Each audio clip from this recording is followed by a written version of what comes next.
In 3 minuti, il TG del quotidiano La Nazione Siciliana.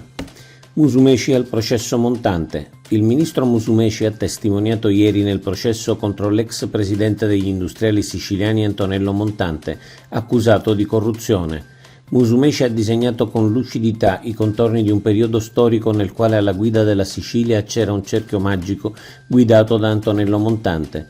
Nel cerchio magico ognuno aveva il suo ruolo. Nel governo Crocetta il potere politico era curato dal senatore Lumia e il potere economico da Antonello Montante. Crocetta era soltanto l'esecutore.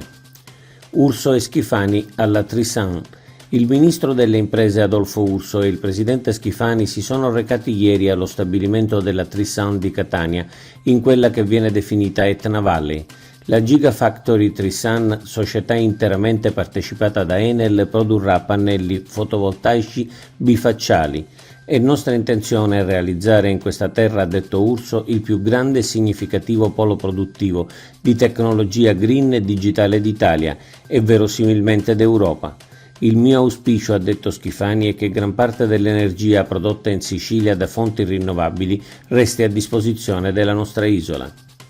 La faida dei giovani del PD. Domenica scorsa si è tenuto il congresso dei giovani democratici siciliani che avrebbe eletto segretario tale Marco Greco, ma l'elezione è contestatissima, molti hanno disertato il congresso e le accuse di brogli risalgono alla penisola. Un documento di iscritti di 7 province lancia pesanti accuse di irregolarità e il mancato rispetto di una delibera della commissione di garanzia del PD. I lealisti gridano al vile tentativo di boicottaggio di una minuscola minoranza e si spartiscono intanto tutti gli incarichi interni. La politica avrebbe bisogno di giovani che in qualsiasi schieramento riportino passioni e ideali e non risse da cortile. Speriamo non siano tutti così. Schifani su Forza Italia. Il presidente Schifani torna sugli assetti interni a Forza Italia in vista del congresso. È trapelata la notizia che tra i 4 vice segretari di Tajani al prossimo congresso nazionale non vi sarà neppure un siciliano. Per quanto riguarda la presenza della Sicilia, ha detto ieri Schifani, sono certo che i vertici del partito terranno presente che l'isola è da sempre una delle regioni più azzurre d'Italia, riconoscendone quindi la giusta rappresentanza.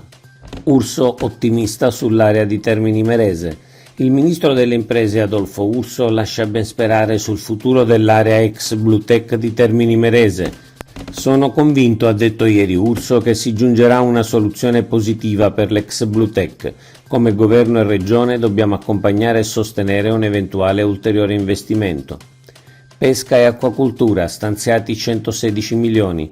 Sostenere l'economia blu e stimolare attività di pesca e acquacultura innovative e sostenibili sono alcuni degli obiettivi del programma nazionale del Fondo Europeo per gli Affari Marittimi, la Pesca e l'Acquacultura 2021-2027, FEAMPA, che ha ottenuto il via libera dal governo Schifani.